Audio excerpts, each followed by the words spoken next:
Good morning, metalheads of the internet, and welcome to a brand new episode of the Metal Meltdown. Today we are talking about the latest studio album from Scars on Broadway, featuring Daron Malakian of System of a Down fame, entitled Addicted to Violence. This is the third full-length studio album and the first in nearly 7 years from this American alternative metal crew, featuring, once again, Daron Malakian of System of a Down fame. I don't think I need to explain who System of a Down are. Politically charged, Armenian-American alternative metal crew from the 2000s, responsible for a slew of critically acclaimed, award-winning hit singles and albums and such. Scars on Broadway first revealed itself to us, to the world, in the immediate aftermath of System of a Down going on hiatus in 2006. They released their debut album, and then all of a sudden, Daron was like, I don't know, I'm not feeling it, I'm a little burnt out.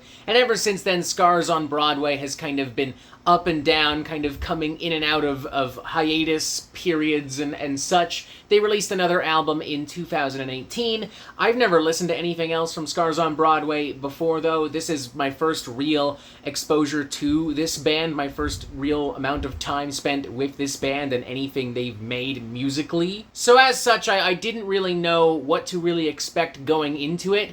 In the past, people have kind of told me, you know, this is kind of like System of a Down light. And after having heard Addicted to Violence, I can kind of understand that comment, but in fairness to Scars on Broadway, I think that this is leaning more towards, like, at least this album, maybe not so much other albums, leaning more towards, like, a blend of, like, hard rock and more full-on punk with, like, more alternative metal kinds of influences, whereas I feel the music in System of a Down was more complex, more nuanced, more diverse, more eclectic. However, with that in mind, it is very fair to say that this is musically a step down from System of a Down. It certainly doesn't thrill me the way System of a Down did. It doesn't throw the same kinds of punches. But that's not to say it doesn't hit hard. It's still a fairly visceral album with as much to say, even if it's not as eloquently or as brutally delivered. Like, if you are somebody who really does just want some kind of System of a Down release, and you'll settle for Diet System of a Down, then this'll do the trick. You'll be fine. I think the opening number, Killing Spree, starts us off on a pretty decent note. Nice use of, like, blunt, rowdy metal, almost thrashy kind of riffage. A lot of, like, pissy punk energy through this as well. Daron, as a lead singer, leaves a lot to be desired, something we'll address in more detail later on in this review. But for this song, his kind of like crazed, manic kind of energy and his various barking, yelping vocals, I think it adds to the overall feel and vibe of the cut. And I think it sells the urgency and the intensity of the moment. Some genuinely pretty decent little vocal hooks and harmonies later on in the cut as well, weirdly reminding me of like Mutoid Man, especially with some of the more vibrant and dynamic bass and guitar work here. Following number, Satan Hussein, amps things up quite a bit. It is a, dare I say, wackier cut overall. It probably, more so than anything else on the album, does kind of feel like something that could have been on a System of a Down album, maybe a B-side, a long-lost, unreleased track, or something like that. It also weirdly kind of reminds me of, like, the Serge Tankian Buckethead collab from, like, 2004, We Are One from the Enter the Chicken album, I think it was called.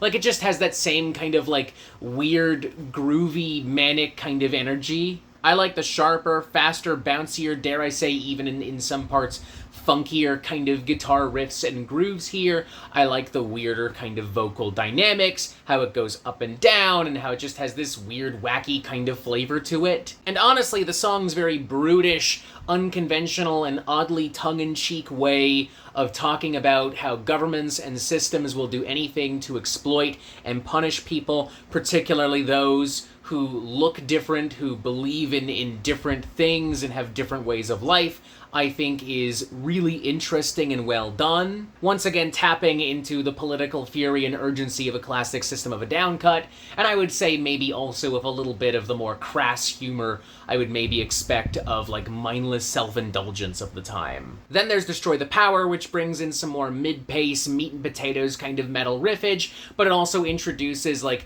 some Armenian folk flourishes, and you know, similarly it has a very fiery, provocative, unapologetic kind of like political bite to it. It's a song very much about building strength and resilience under the boot of oppression, and you know, one day we'll rise up, we'll destroy the powers that be, and we will reclaim our freedom. Fairly basic stuff, but fairly effective as well. Less effective though is following number Your Lives Burn. I can appreciate the attempt at a message about putting aside political differences to help each other out because the world is on fire and we're on fire and everything's getting worse and we need to figure shit out right fucking now. But in the very beginning, it does kind of read as just like edgy, centrist Rage Against the Machine, with Daron yelling out, "I'm sick of the left and I'm sick of the right. Clickbait causes the cage fights. Political bias has run amok. Cancel me, I don't give a fuck." I'm also not a huge fan of Daron's vocal delivery here. He's not a very strong vocalist overall. It's a lot of just like barking and yelping, but his high inflections when he goes, "I'm sick of the left and I'm sick of the right," like it's just, ew, bad, no, please, no thank you, goodbye. I do, however, like those barrages of like crossover thrash metal all throughout as well. Like, that's cool. That's great.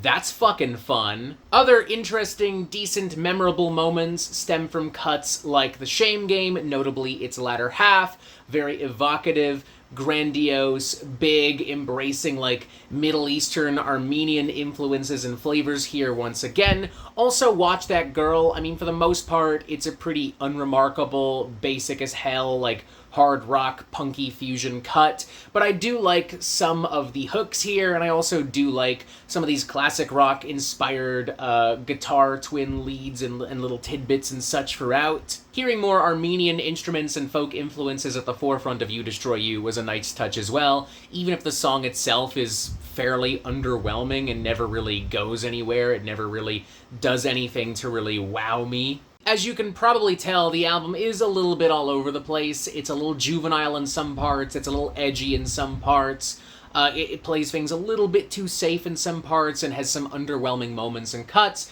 but it also has some pretty volatile, visceral, powerful moments and some pretty catchy, entertaining hooks and decent guitar riffs and pretty inventive sections as well. I'm feeling like a moderately enthusiastic kind of 3 out of 5. Like, I think it's a decent fucking record despite its ups and downs.